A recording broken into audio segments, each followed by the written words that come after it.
Minum sikit dah boleh nampak kesan. Boleh ke? Ramai yang ingat minum sikit cepat nampak kesan. Ada yang minum aloe vera gel kat gunung sudu, kadang minum, kadang tak.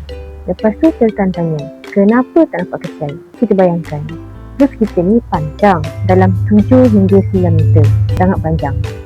Setiap hari, makanan yang kita makan akan melalui perjalanan yang sangat jauh dalam badan kita. Jadi, mana nak tanya, cukup ke tidak dengan hanya kita minum 1 sudu ke 2 sudu sehari untuk bagi sokongan kepada badan kita? Macam kita siram pokok yang dah besar, kita guna sedikit air je, cukup ke tak?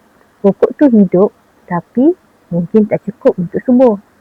Macam tu juga badan kita. Sebab tu ada orang dia tak sukat langsung, dia jadikan aloe vera gel sebagai rutin harian, dan bila cukup je kuantiti, barulah badan boleh respon dengan lebih berkesan.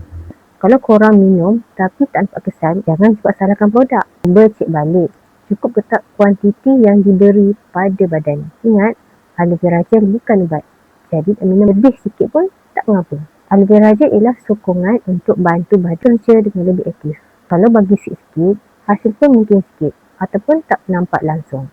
Untuk korang yang tertarik cari macam mana dapatkan aloe vera gel ni, boleh PM Myra. Assalamualaikum.